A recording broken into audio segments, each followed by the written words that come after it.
I am going to be using my own site of It's Learning. It's a demo site and it is freely accessible for anybody that would like to have a play. So if you would like to have a look through my site after today's session, please do get in touch. Pop me a question on the questions box, and I would be very glad to share all of the contents from my site to you. So let's get logged in without much further ado. Here we go. Now, as I log into It's Learning here, you'll see that there I am inside my Christchurch school. Wonderful, pretty building there. And I am going to go into today a place called the virtual staff room. Here is something that we get set up for most schools that start to use It's Learning as a great way to share and collaborate in private amongst other members of staff, either members of staff at our own school or at another school as well. Things that work, things that don't work, things that we find on the web, we can make available here, and an opportunity to start sharing some resources right within this particular area of It's Learning, the virtual staff room. I have a small little area here, a page within It's Learning called Curriculum Delivery. Now, things that I wanted to talk about today and focus on specifically are various particular strands of the computing curriculum and break that down rather quickly as we don't have too much time in the various different areas such as multimedia and programming, aspects of dealing with online instances, and also learning about e-safety, very, very important part of any part of the curriculum, and also handling of data, although I won't be focusing too much on that particular aspect right now. The main part of today's webinar is all about delivering curriculum and ways that we can enhance and inspire students to work with either existing curriculum or the new curriculum that is coming through. One of the things that is specifically found that I've been looking at a great deal over the past few days are some specific resources that are freely accessible out there on the web. And one particular one that came to mind was called primarycomputing.co.uk. This is a wonderful blog written by a particular person which has taken into account the computing curriculum. And there are some wonderful resources here.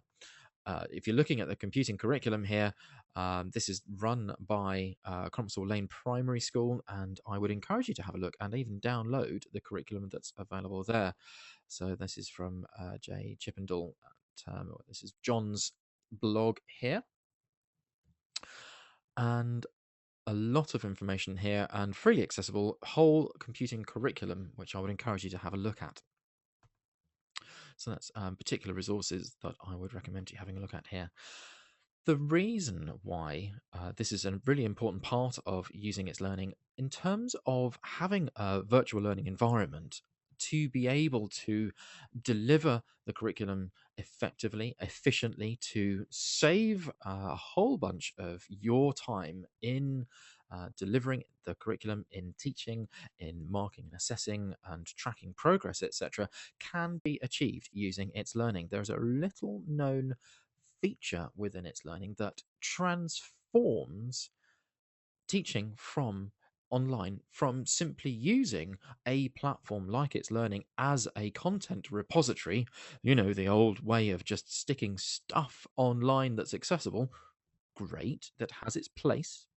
Everybody needs to have access to resources, content, activities such as homework and quizzes online, but actually finding that inside a website like It's Learning doesn't necessarily have a great deal of meaning unless you're constantly updating that, putting the things in the places that you need at the right time, in the right place, and tagging those all together. If you're using It's Learning, or you're interested in using It's Learning in this way, watch this. This is a very, very simple tool and very easy and quick to use. I'll run this directly from the virtual staff room and I'll show you how to get it set up. Inside a course of its learning where all the teaching and learning activities take place, we can actually set up some specific features of its learning that will enable you to take your teaching and learning into the stratosphere straight away with something simply called a planner. Now, before you start thinking, oh my goodness, this is going to take a whole new level of time, effort, and involvement on my part to get this done, think again, this is a really simple tool and very, very easy to use. And I would encourage you to all to have a look at this should you be able to. Ticking the planner puts a planner inside its learning. Instantly, you will have a planner inside your course that will start to enable you to deliver curriculum set specifically to the needs of your students. So, having a planner inside its learning, we'll go and have a look at that in just 1 second. It's simply just by clicking on course properties and features and adding the planner in. And as soon as you've added the planner into your course, you'll see that you are starting to be able to put in resources and activities in this way. You'll have a planner put onto your dashboard for starters. But in terms of actually running a planner, let's have a quick look at one from my Blue Peter moment here that I've actually made available to you already. And here, all it is a list, and this is entirely customizable by you, is to put a topic together, some teacher notes, adding a lesson, and in that lesson, once we've added that lesson, I can follow a very simple process of putting in some lesson outlines, when I'm going to be running these particular lessons, learning objectives that are being pulled through from the national curriculum, which are all inside its learning now, free for you to be able to tag and use, and to start to pull resources and activities, either ones that you've already created or new ones that you want to create on the fly with teacher notes and lesson outcomes for your own viewing pleasure, or to be able to share with your students as well. And some teacher notes, perhaps some details of what you need to remember for delivering the lesson, or perhaps even should you be being able to prepare for the worst case scenario, should you not be able to get into school for whatever reason, having a cover teacher to be able to read through the teacher notes, understand what is expected across the day or for specific lessons, and to be able to deliver that in a seamless way just by looking and reading the details here. And once we have that there, this is a really simple process of going. We can add a new topic and we'll say computing. And as soon as we start to click on computing here, I can then start to add a specific lesson, and we'll call this lesson multimedia, for example. And as soon as I add the multimedia lesson, look, I can start to put in the lesson outline. In this lesson we will, and I can then choose my starting dates and finishing dates for this, so I can actually put it down to the hours and minutes when this will be available, and I can start to add learning objectives too. Obviously, this one is particularly for this particular course. I've pulled in learning objectives from modern and foreign languages. This is a Key Stage 4 course, but you can see the examples there, and all key stages are inside its learning. It just happens to be this particular course I've just gone into. And I can choose any particular ones of these different learning objectives, and I can insert those for my students to see. Start to pull in any particular resources. These are free resources that are being shared across other sites, or they could be resources that I've previously created and putting into its learning straight away. And perhaps if I want to add an activity, I'll put an assignment here as well. These are all assignments that have been created inside its learning by me, the teacher. And I can obviously then fill in some lesson outcomes, teacher notes, and keywords for other people to find them too. Once I've clicked save, my lesson is available. If we then go back to the dashboard straight away, on your front page, dashboard for your particular course that you're taking to your students will be able to see what's expected of them, what they're going to be covering, some of the things that will be neatly associated with the course. So we're removing the delivery of curriculum by worksheets, and we're making it much more accessible in a planner form, which is very quick, very simple to get created and set up. Now, should you be a thoroughly organized teacher and have those prepared in perhaps a Word document or an Excel spreadsheet form, you could actually import all of that from Excel into itslearning very quickly, and then start to add all your wonderful resources or start to create resources inside itslearning there as well. One of the fabulous things about this, and ironically, I have chosen to call this a multimedia lesson here. Using it in this way allows me to embed a great deal more multimedia for student engagement, visually stimulating and introducing new topics in a wonderfully interactive way. Having just clicked back into my lesson planner from the dashboard, as a teacher, I can start to add more information in, and I can start to use multimedia as I wish. So I could even deliver this lesson before I'd even actually turned up to the lesson in the classroom using a webcam or a microphone, or both, should I feel so inclined. Or I would like to perhaps put some images, some resources there for my students to actually see straight away. I'm just going to put a bit of a sunshine in there to attract the attention of my students to see my lesson plan. Let's go back to the dashboard. And there we have it. So, able to create a lesson plan, tag items against learning objectives from the curriculum, either the national curriculum, which all the learning objectives are now inside itslearning, all the way up to Key Stage 4, from 1 to 4, are in itslearning for you to be able to see and use. Or you could even create your own and have those as a basic course in itslearning to then copy across to all of your different years. A fabulous tool indeed, I'm sure you'll agree. Now, let me go back to course settings again, because one of the things I would like to show you are the learning objectives. Having gone from the course dashboard, the front page of where all your students would be starting when they come into this particular course, I'm going to go into settings and I'm going to have a look at learning objectives just quickly here. So we can start to define learning objectives by creating our own inside itslearning here, but also we can find learning objectives too. So we can go via the national curriculum and we can look at all of the different key areas, and I would then perhaps go into this particular area and want to pull in from Key Stage 2 or Key Stage 1, finding things out, developing ideas, and we can then select those and insert those there. And looking interestingly at these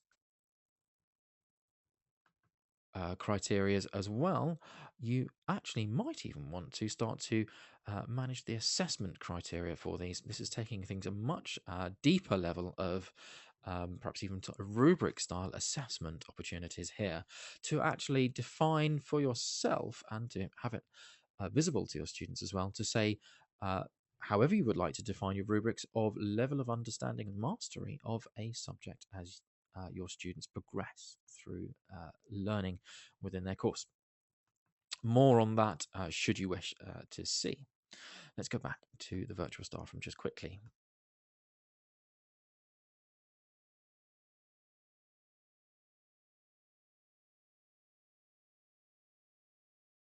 Okay, back into my virtual staff room, and let's go down to the very end of my course for curriculum delivery. Highlighting here some of the ways that we can use its learning, some of the features, and I've reluctantly called them tools here. Tools it probably isn't the right word, considering a tool is a very inanimate object that actually can do just one particular thing. Lots of aspects of its learning can do many things. It depends on how you want to apply them and use them within the context of teaching and learning. Should you wish to encourage your students to participate more vocally and become more discussive in the way that they are actually involved in learning various different aspects of the curriculum, one of the greatest ways to do that is using discussions. Now, I have first-hand experience of doing this with my own children who are at a school very close to where I am delivering this from at the moment, near Stansted, in deepest, darkest Essex. And a year five teacher at their school actually uses its learning in a really effective way by whatever part of the curriculum is being delivered at the particular moment, always uses a discussion forum in its learning, in their year group, in their class year group, in its learning, to support the learning activities. Now, this is a fabulous way of engaging everybody in the class, not only just in the class, but also to engage them with their learning at any time. Whenever they have access to the internet, they'll be able to access its learning there. So, thinking about the opportunities to doing this, and this is a great way of giving everybody an equal voice in not only demonstrating their own current level of understanding, but also being able to compare and really reflect upon their own level of understanding as they progress through the course. A really brilliant opportunity to also gauge your students' level of understanding before you're even actually starting to teach a particular topic, and also to take that right the way through the topic itself. Very simply put, to be able to use discussions inside its learning wherever you're going can be done very, very quickly here by clicking down at the bottom corner of the screen where I am with my little mouse here on the little green add button, and under the list of activities that you may wish to engage your students in is a button called adding discussions. Now here is your ability to start to create an area of its learning called discussions, but we may want to talk about multimedia and use this discussion board to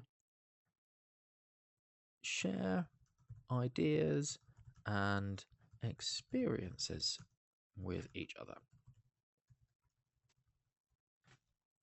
The great thing about using this discussion tool is that you can choose to have obviously anonymous posts if you want to be so bold and brave, and also add learning objectives, which would mean that levels of contribution can be assessed by individuals, but also every single person that uses this discussion, that reads the discussion and contributes back into discussion, as long as you have a microphone or a webcam or both, will be able to participate in voice in video by using the text button here. And I'm sure the first time that you try to use this discussion board will be probably text based only, but using the insert button would allow you to insert a new video recording straight away. You're not recording anything and uploading it into its learning, you're recording straight into its learning. Great opportunity to engage your students in a much deeper debate and discussion by using multimedia tools and exposing them to other opportunities to contributing online inside a safe environment such as its learning, using these various different tools for multimedia. Obviously, you could just type, and what I would encourage all teachers to do would be to actually start a new thread by including opinion of their own and challenging obviously your students to make their own statements and be bold and brave in the process of doing that. So always a new subject would be multimedia. and I like multimedia. It is very interesting and fun to see. And obviously, I'm not going to be able to use my webcam or microphone at the moment because that's currently in use. But straight away, there is a new subject for my children to be able to see. And there's me, the teacher. I've popped my picture in there earlier on, and children will be able to see that and will be able to post replies. Should you wish, at any particular point in time, a teacher can then print out all of the contributions and be able to use those. If you want to assess those offline, you could do that by simply printing everything out. Really fun tool there. Use it wherever you can inside itslearning for creating new topics or thinking about ways to start to deliver new aspects of the curriculum. A great methodology. Excuse me, I'm just tripping over my own cables here. A great tool for new styles of methodology, or in terms of, if you've heard of the terms blended learning or flipping the classroom, where students actually go and do the homework at home and actually spend more time doing in the classroom and actually having a lot more opportunity to have one-to-one time with teachers in the classroom, because the learning and engagement is done in that way, can be done with projects. Fairly little used tool in itslearning, in fact, whereas it actually encourages students to be really independent inquirers. An opportunity in an area of itslearning where they can share ideas, create things, work amongst the people they want to work with, and start to evaluate each other's work independently. I would encourage you to have a look at projects if you get the time and have the notion as well. For those that are looking for a wiki area but are reluctant to either pay for that tool to have more than one page in its of a wiki available to you at one time, Projects is ideal.